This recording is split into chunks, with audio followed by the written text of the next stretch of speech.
নমস্কার, আপনারা দেখছেন আমার ছোট্ট YouTube channel voice of Anirban. সঙ্গে আমি আপনাদের আপনজন অনির্বাণ চৌধুরী। প্রতিদিন সকালের মতন আজকেও সকালে একটি গুরুত্বপূর্ণ ভিডিও নিয়ে আপনাদের কাছে চলে এলাম। আমার আজকের আলোচ্য বিষয়বস্তু থাম্বনেলে আপনারা দেখতেই পাচ্ছেন, সুতরাং আমি তার আর পুনরাবৃত্তি করব না। আপনারা ভিডিওটা একটু শেষ অবধি দেখে আপনাদের মূল্যবান মতামত দেবেন। আপনারা যদি ভিডিওটা ভালো লাগে একটু লাইক করে শেয়ার করে অন্য মানুষদেরকে দেখার সুযোগ করে দেবেন। আর যদি আমার এই চ্যানেল ভয়েস অফ অনির্বাণ আপনাদের ভালো লাগে তাহলে একটু সাবস্ক্রাইব করে পাশে থাকবেন।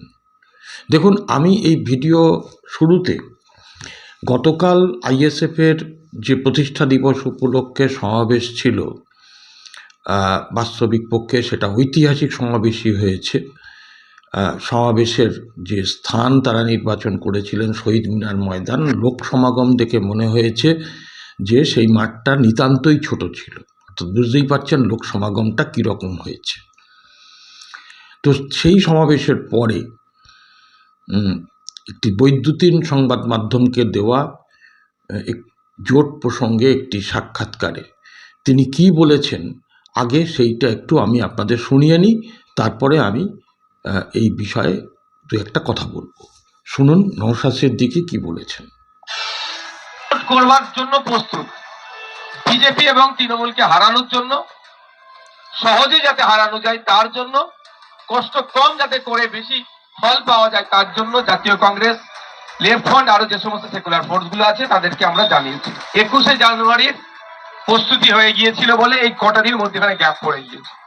আগামী কাল থেকে আমরা আমাদের পক্ষ থেকে সর্বোচ্চ চেষ্টা করে দ্রুততার সাথে এই জোট প্রক্রিয়া যাতে এই মাসের মধ্যে সমাপ্ত করা যায় সেটা করব।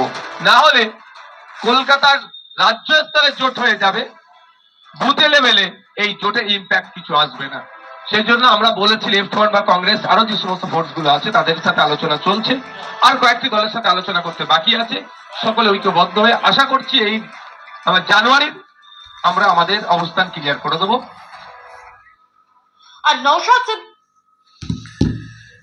শুনলেন নওশাদ সিদ্দিকীর কথা। আমি ব্যক্তিগতভাবে মনে করি নওশাদ সিদ্দিকী যা বলেছেন সর্বৈব সঠিক। দেখুন, জোট হচ্ছে এখন সময়ের দাবি। সিপিআইএম এটা খুব পরিষ্কার যে আজকে সেই শক্তি নেই যে এককভাবে লড়াই করবে।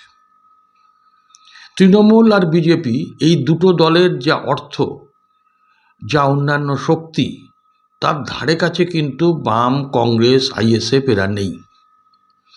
এখন এই বৃহৎ দুটো শক্তির বিরুদ্ধে লড়াই করতে গেলে আজকে জোটবদ্ধভাবে লড়াই করাটাই হচ্ছে সময়ের দাবি। তৃণমূলের এই প্রতিদিনের যে তোলাবাজি, ধর্ষণ, কাটমানি, সিন্ডিকেট রাজ, মস্তানি, গুন্ডাগর্দি, মানুষ না অতিষ্ঠ হয়ে গেছেন। ট্রেনে, বাসে, বাজারে, ঘাটে, রাস্তায়, সর্বত্র তারা কিন্তু এই সরকারের বিদায় চাইছেন। পাশাপাশি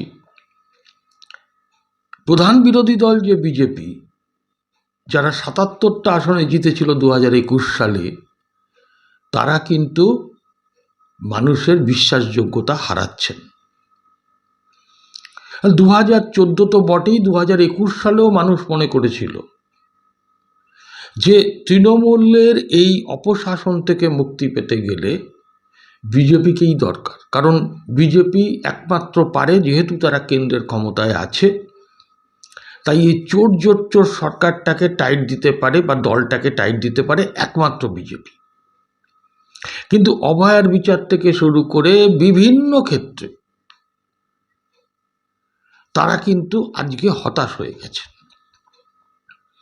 এত চুরি, এত বাটপাড়ি, কোনো ব্যবস্থা নেই। শুধু সাধারণ মানুষের কথা বলবো না, বিজেপির যারা একেবারে নিচু তলার কর্মী সমর্থক তাদের সঙ্গেও কথা হয়েছে, তারাও কিন্তু হতাশ। এখন এই মুহূর্তে না সাধারণ মানুষ যেটা চাইছেন, যে দুটো শক্তিকে পরাজিত করতে একটা বিকল্প শক্তির দরকার, এবং অবশ্যই সেই বিকল্প শক্তি হিসাবে বাম, কংগ্রেস এবং আইএসএফের জোট। বামেদের সঙ্গে আইএসএফের জোট নিয়ে কথা হয়েছে 2-3 বার, একটা পজিটিভ জায়গায় এসেছে। এখন দেখুন, জোটটা তো সকলেরই দায়। আজকে নওশাদ সিদ্দিকী বলছেন নওশাদ সিদ্দিকীরও দায়, কারণ অভিষেক ব্যানার্জি ভাঙড় কেন্দ্রটাকে টার্গেট করেছেন। এখন বামেদের সঙ্গে আইএসএফের যে আলোচনা হয়েছে তাতে আইএসএফ 73টা আসনের একটা তালিকা নিয়ে জমা দিলেও পরবর্তীকালে আবার বৈঠকে তাদের জানিয়ে দেওয়া হয় যে ওই 73টা সিট থেকে 22টা সিটে তাদের ছেড়ে দেওয়া হবে, তারা লড়বে। এখন স্বাভাবিক নিয়মেই সেখানে বার্গেনিং চলছে, তবে আমার কাছে যেটুকু খবর আছে সর্বোচ্চ 30টা সিটে আইএসএফের সঙ্গে বামেদের জোট সম্পন্ন হবে। সিপিআইএম এই জোট প্রক্রিয়ার ব্যাপারে অগ্রসর হয়েছে অনেক আগে থেকে। বিভিন্ন দলগুলোর সঙ্গে তারা যেমন কথা বলেছে, আলোচনা করেছে, পাশাপাশি কিন্তু বামফ্রন্টের যে শরিক দলগুলো তাদের সঙ্গেও কিন্তু দ্বিপাক্ষিক বৈঠক করে একটা জায়গায় এসেছে। এখন মুশকিলটা হচ্ছে কংগ্রেসকে নিয়ে। কংগ্রেস কিন্তু এখনো পর্যন্ত এই জোটের ব্যাপারে কোনো উদ্যোগ গ্রহণ করছে না। না এসছে তাদের কাছ থেকে কোনো প্রস্তাব, না কোনো আলোচনা। উল্টে বর্তমান যিনি প্রদেশ কংগ্রেসের সভাপতি শুভঙ্কর সরকার, তিনি 294টা কেন্দ্রে লড়ার একটা খোয়াব দেখে তিনি সাংবাদিকদের কাছে বলেও দিয়েছেন। এখন এই সাম্প্রতিক কালে 2-3 দিন আগে প্রদেশ কংগ্রেস দপ্তরে একটি মিটিং হয় বড় আকারে, কেন্দ্রীয় নেতৃত্ব সেই মিটিংয়ে উপস্থিত ছিলেন। কংগ্রেসের এই রাজ্যের সমস্ত জেলা সভাপতি, গণসংগঠনগুলোর প্রধানরা উপস্থিত ছিলেন। সেখানে নির্বাচন নিয়ে আলোচনায় জোট প্রসঙ্গে শেষ অবধি যেটা সিদ্ধান্ত হয়েছে যে এই রাজ্যে জোট হবে কিনা, হলে কার সঙ্গে হবে, কটা সিটে লড়া হবে, সবটাই এআইসিসি ঠিক করুক। তাহলে বলটা এখন এআইসিসির দিকে। নির্বাচনের বাকি আর 2 মাস। এখন এআইসিসি সিদ্ধান্ত করে জানাবেন, তারপরে আসন সমঝোতা হবে, জোট যদি হয়, কে কোন আসনে লড়বেন। আসলে যে জায়গাটায় যাচ্ছে সেটা হচ্ছে পাগড়ি বাঁধতে বাঁধতে যুদ্ধ শেষ হওয়ার উপক্রম। নির্বাচন একেবারে দরজার গোড়ায় করা যাচ্ছে। আজকে কংগ্রেসের এই রাজ্যে তো 3টে পকেট সংগঠন আছে, 3টে জেলায়, মালদা, মুর্শিদাবাদ, উত্তর দিনাজপুরে। এবং কংগ্রেসের যে নিচুতলার কর্মীরা তারা প্রতিনিয়ত তৃণমূল কংগ্রেসের হাতে নিগৃহীত হচ্ছেন, অত্যাচারিত হচ্ছেন, আক্রান্ত হচ্ছেন, মিথ্যা মামলা দেওয়া হচ্ছে। এবং এই কংগ্রেস দলটাকে যদি ভেঙে চুরে তছনছ করে কেউ দিয়ে থাকে 2011 সালের পর থেকে, সেটা হচ্ছে তৃণমূল কংগ্রেস। এখন অদ্ভুতভাবে দেখা যাচ্ছে যে তৃণমূল কংগ্রেস কিন্তু যাই করুক না কেন, কংগ্রেসের উচ্চ পর্যায়ের থেকে কোনো রকম প্রতিবাদমূলক কোনো কথা আসছে না। রাহুল গান্ধী, সোনিয়া গান্ধীর কথা তো ছেড়েই দিলাম। এই রাজ্যে রাহুল গান্ধী এসছিলেন যখন অধীর চৌধুরী সভাপতি ছিল বছরখানিক আগে, এরকমই একটি শীতের সময়। রাহুল গান্ধীকে যেখানে রাত্রে থাকার ব্যবস্থা করা হয়েছিল সরকারি জায়গা, সেটাকে বুকিং ক্যান্সেল করে দিয়েছিল এই সরকার। রাহুল গান্ধীর গাড়ির কনভয়ের ওপরে গুন্ডাগর্দি করা হয়েছিল।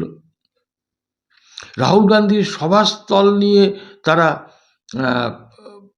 কংগ্রেসকে বেকায়দায় ফেলেছিলেন, কিন্তু রাহুল গান্ধীর মুখে সেদিনও কিন্তু তৃণমূল কংগ্রেসের বিরুদ্ধে কোনো কথা ছিল না।